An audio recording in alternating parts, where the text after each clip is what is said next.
நேற்று சென்னை வில்லிவாக்கத்தில் நடந்த கூட்டத்தில் மரியாதைக்குரிய மேதகு அமைச்சர் ஆதவர்ஜுனா அவர்கள் பேசும் பொழுது, இளவரசர் உதய அவர்களே, பயப்படாத, ரோடு போடுறீங்க நான் வாய்க்குள்ள விட்டா அதான் கட கட கட கடங்கறான். என்னடா பஸ் ஃப்ரீ, ஒன்லி பிங்க் பஸ்ல மட்டும் தான் ஃப்ரீ.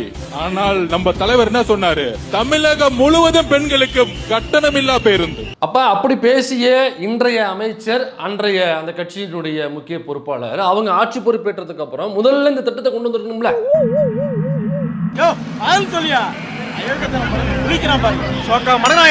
தமிழ்நாடு முழுக்க எந்த பேருந்துகளையும் பெண்கள் வந்து பயணம் செய்யலாம், விலையில்லா டிக்கெட், அதுல முதல் கையெழுத்து நான் போடுறேன் அப்படின்னு சொல்லி விஜய் போட்டிருக்கணும். ஆனா அப்படி கையெழுத்து போடலையே. அப்ப மேடையில் பேசுனது பொய் தானே. ஒண்ணு ஆமான்னா இப்படி ஆட்டு, இல்லன்னா இப்படி ஆட்டு, எதையா ஒண்ணு ஆட்டு.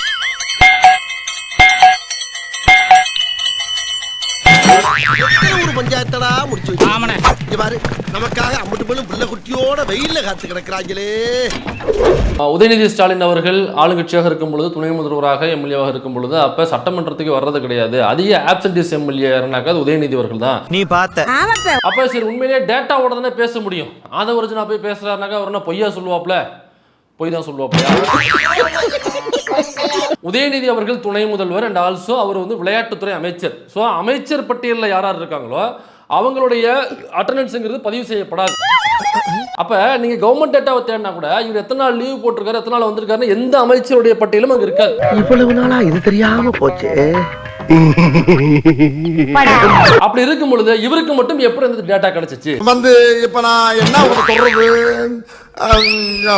தேவையில்லாத ஐடியாலாம் கொடுத்துட்டு நம்மளை இறக்கி விட்டு வெடிக்க பார்க்கறானே. திமுக அரசு எதிர்த்து அல்லது உதயநிதி ஸ்டாலின் அவர்களை எதிர்த்து நீங்க அவருடைய செயல்பாடுகளை எந்த குற்றச்சாட்டையும் சுமத்த முடியல.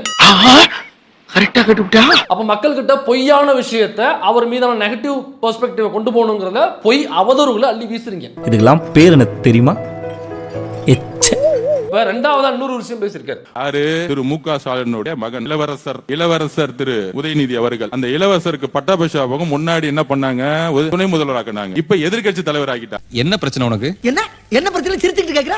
என்ன பிரச்சனை இருந்தா உனக்கு என்ன? கையில காசு இல்லையா? உதயநிதி அவர்களை குறிப்பிடும் பொழுது இளவரசர், பட்டாபிஷேகம், மன்னராட்சி அப்படிங்கிறத தொடர்ந்து பேசி பேசி மக்கள் மத்தியில வந்து ஒரு நேரட்டிவ் செட் பண்றது. இந்த பொழப்புக்கு 4 பேர் கலைஞர், அதுக்கப்புறம் ஸ்டாலின், அதுக்கப்புறம் உதயநிதி வர்றாங்க பாத்தீங்களா. இது வந்து அதுக்கப்புறம் இன்பநிதி கூட வருவாரு. அப்ப இது ஒரு மன்னராட்சி. மூத்த தலைவர்கள் இருக்காங்க. ஸோ இவங்க எல்லாரையும் விட்டுட்டு உதயநிதியை வந்து ஏன் டெப்யூட்டி சிஎம்மா வந்து ஆக்குனாங்கன்னு தெரிஞ்சுக்கலாமா? இந்த வாரிசு அரசியலால் தமிழக மக்கள் இழந்தது என்னன்னு எனக்கு நீங்க சொல்லுங்க. பதில் தெரியல. அது கட்சியில் இருக்க 4 வயசானவங்க பிரச்சனை. எங்களுக்கு தராம அவன் பிள்ளைக்கு தூக்கி கொடுத்துருக்கியான்னு அவங்க கேட்கட்டும். உனக்கு என்ன அதுல பிரச்சனைங்கிற? தமிழ்நாட்டுக்கு தான் நல்லது நடந்துடாதா? இந்த கல்வி தொடர்ந்து நல்லபடியா நடக்காதா? சுகாதாரம் கிடைக்காதா? மருத்துவம் கிடைக்காதா? வேலை வாய்ப்பு கிடைக்காதா? இதுதானே சமூக பிரச்சனை. ஐயா, இவ்வளவு நாளா மூடி கிடந்த அறிவு கண்ணே நீங்க திறந்துட்டீங்க. விஜய் சொல்றான்றதுக்காக இதெல்லாம் நீ தூக்கிட்டு வரக்கூடாது. அவர் உங்களை எல்லாம் இப்படிதான் ஏமாத்தி வச்சிருக்காரு. இந்த சோசியம் பாக்குறவரு விஜயனுடைய ஆஸ்தான ஜோதிடர் என்ன தேடுறாங்க? வெற்றிவேலுங்க அவன் பேரு. அதாவது சொல்றாங்க ரிக்கி ரத்தன் பண்டிட்லாம் சும்மா டுபாகுரு. நீங்க பேரை பார்த்தாலே தெரியும் அவன் டுபாகுருன்னு சொல்லிட்டு. பண்டிட்னா பார்ப்பனர் கிடையாது. அப்புறம் எதுக்கு தூக்கி சொல்லுற? ஏன்னா பிராமின் லாபியை வச்சுக்கணுங்கிறதுக்காக. பாடி கடலூர், பாடி லாங்குவேஜ் கலிபோர்னியாவா? அப்ப அந்த ராஜகுரு இடத்துல தன்னுடைய ஆஸ்தான ஜோதிடரை விஜய் வந்து தூக்கி உட்கார வைக்கிறாப்ல. அட பண்ணாட, என்ன உங்க அப்பா மூடு சொத்தா நீ பாட்டுக்கு எடுத்து விக்கிறதுக்கு? கவர்மெண்ட் சொத்தா இது மன்னராட்சியில் தானப்பா பண்ணுவாங்க. இதை பண்ற தாவேக மன்னராட்சி இல்லையா? இதை செய்யாத திமுக மன்னராட்சியா? என்னடா புத்தலாட்டது? ஆனா கை தூக்குனீங்களா ராகுல், அவர் வாரிசு இல்லையா? அவர் தான் உண்மையான வாரிசு. இவங்களாவது கலைஞர், ஸ்டாலின், உதயநிதி. நீங்க அங்க போவாங்க நேரு வீட்டுல. மோத்திலால் நேருக்கு அப்புறம் ஜவஹர்லால் நேருக்கு அப்புறம் இந்திரா காந்தி வந்தாங்க. இந்திரா காந்திக்கு அப்புறம் ராஜீவ் காந்திக்கு அப்புறம் சோனியா காந்திக்கு அப்புறம் ராகுல் காந்திக்கு அப்புறம் போதும் லிஸ்ட் பெருசா போய்கிட்டு இருக்கு. இது என்ன பிரமாதம்? இது விட பெசலைட் ஒண்ணு இருக்கு. கூவுடா. இந்த இப்படிலாம் செஞ்சுட்டு அப்புறம் கையெல்லாம் முடிச்சு தூக்கி நின்னீங்களே சிவி சண்முகம். அந்த சிவி சண்முகம் யாரு? சிவி சண்முகத்துடைய அப்பா சி வேணுகோபால். அதிமுகவில் ஏற்கனவே எம்எல்ஏ அவரு. ஏண்டா இவ்வளவு பெரிய கோழி செத்து கிடக்கு, அதுவும் கண்ணுக்கு தெரியல. ஒவ்வொரு முட்டைக்குலயும் ஒவ்வொரு குஞ்சு செத்து கிடக்கு. வீட்டுக்காண்டி ஈ செத்து கிடந்தது மட்டும் கண்ணுக்கு தெரியல. சரி, இவ்வளவு ஏன் நான் உங்ககிட்டே வர்றேன். நீ முதல்ல யாரு? நான் கேட்கறது ஜெனரலா. சும்மா இருடா தெரியாதீங்க. விஜய்க்காக உடைச்சவன் அவ்வளவு பேர் இருக்கும்போது நீ எப்படி திடீர்னு குறுக்க போந்துட்டு பக்கத்துல உட்காந்துக்கிட்டு அமைச்சர் போஸ்ட் வாங்கிட்டு எப்படி உட்காந்துக்க நீ? உனக்கு வந்தா ரத்தம், எனக்கு வந்தா தக்காளி சட்னா. நான் வேற நினைச்சேன் யாரா சீனியர் எல்லாம் போடுவாங்க, நல்ல நல்ல அண்ணங்கள்லாம் சீனியர் நிறைய பேர் இருக்காங்க அங்க, நம்ம தங்கம் தென்னரசன் மாதிரி அந்த மாதிரி அனுபவசாலிகள் எல்லாம் போட்டு நம்மள உண்டு இல்லன்னு கொஸ்டின் கேட்க போறாங்க. குடுக்குற டைலாக் ஒட்டி பேசு, ஓவரா பேசாத. சீனியர்ஸ் அவ்வளவு பேர் இருக்காங்க. தங்கம் தென்னரசு ஜெயிச்சு உள்ள வந்திருக்காரு, அவர் எவ்வளவு பெரிய சீனியர். அவரை கொண்டாந்து எதிர்க்கட்சி தலைவரை உட்கார வைக்கலாம்ல. அவர் எங்கள்கிட்ட கேள்வி கேட்டாக்கா பரவாயில்ல, இவருக்குலாம் என்ன தெரியும், இவர் வந்து எங்களை கேள்வி கேட்கிறாரு அப்படின்னு சொல்றாப்ல. நம்ம கால மாடு மேல எல்லாம் பட்டவங்க கிடையாது, எம் மேல காண்டி. இதுக்கு முன்னாடி வாரிசு அரசியல் இதெல்லாம் பேசணும் இல்ல?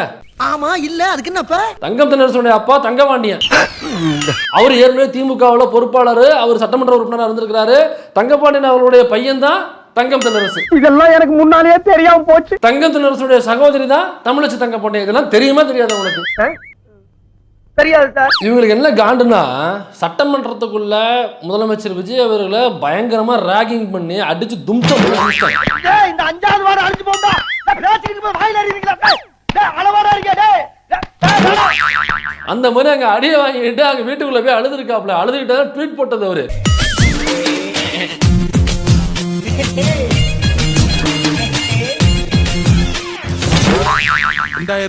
உங்க தாத்தா கலைஞர் கருணாநிதி அவர்கள் உங்களுக்கு அவர் தானே எடுத்துக்காட்டு, முன்னுதாரணம். 26% வாங்கிட்டு முதலமைச்சர் ஆனாரே, அவரை நீங்க கேள்வி கேட்க முடியுமா திரு உதயநிதி அவர்களே? வாயப்பாரு. இந்த மைனாரிட்டி அரசு 96 சீட்டு சொன்னாங்களா, 96 சீட்ல இவங்கள மாதிரி எதிர்த்து போட்டிட்ட கட்சியில கூட்டணி கட்சியாக இருந்தவங்கள்ட்ட போயிட்டு சோஃபா கொடுத்து எங்களுக்கு ஆதரவு கொடுங்கன்னு சொல்லிட்டு அவங்க கேட்கல. அம்மா அம்மா 10 சீட்டு மட்டும் பிச்சை போடுங்கம்மா, புண்ணியமா போகும். என்ன இது எங்ககிட்டலாம் பிச்சை எடுக்கிறீங்க? அவரே பாவம் பிச்சை எடுக்கிறாரு, பிச்சை போடுங்க ப்ளீஸ்மா, புண்ணியமா போகும். இந்தாங்க இவங்களெல்லாம் வச்சு நீங்க ஆட்சி அமைச்சுக்கோங்க. இவரு போய் அதிமுக உடைக்கிறாரு. விஜய் உடைச்சாரு. ஜனநாயக விரோதம் அது. அமமுக இருந்து ஒரு எம்எல்ஏ திருடி இருக்கிறார் விஜய். நீங்க ஒரு விஞ்ஞான திருட ஆண்டவரே. உங்ககிட்ட ஒர்க் பண்றது ஒரு பேங்க்ல ஒர்க் பண்ற மாதிரியே இருக்கு ஆண்டவா. நீங்க எதுக்காக போய் எல்லாரையும் பாத்தீங்க? கழுத சீமானோட போய் பாத்துட்டீங்க. 3% ஓட்டு சீமான போய் பாத்தீங்க, எடப்பாடி போய் பாத்தீங்களா? அதிமுக உடைக்கிறீங்கன்னு தான் அர்த்தம். நானே எஞ்சி பேசியிருப்பேன், ஆனா வந்து தலைவர் வேணாம்னு சொல்லிட்டாரு. அன்னைக்கு நான் எந்திரிக்கலான்னு இருந்தேன். புடிங்கிருப்ப போட ஸ்ட்ராங்கா டீ வாங்கிட்டு போ. பேச வேண்டிய இடத்துல நேருக்கு நேர் எதிர்கொண்டு பேச திராணியற்றவர்கள் எல்லாம் வீட்டுக்கு போய் உட்காந்துட்டு யாரையோ வச்சு ட்விட்டர்ல கேட்டு எழுதுற ஆளுங்கலாம். யோ எப்படியா வர? அப்போல் ரோடா அது? என்னது அப்போல் ரோடா? சும்மா சொல்லுங்க. எந்த ஏரியாடா? நான் இந்த ஏரியா தான். ரோட்டுக்கு ஏரியால நம்ம காலி பண்ணிடுவேன். நானே காலி பண்ணிடுறேன். போடா. நான் அல்லா கூட்டு வந்து அடிக்காதீங்கண்ணா. போடா. சாரிண்ணா. அண்ணா சாரிண்ணா. 1 hour later. நான் இந்த ஏரியா தான்டா. நீ எந்த ஏரியா? வச்சுக்கலாம் வா. சொல்றா. ஏய். சொல்றா.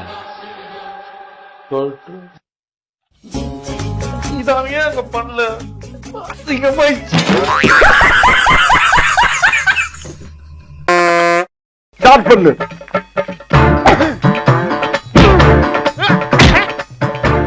இங்கிட்டு வா.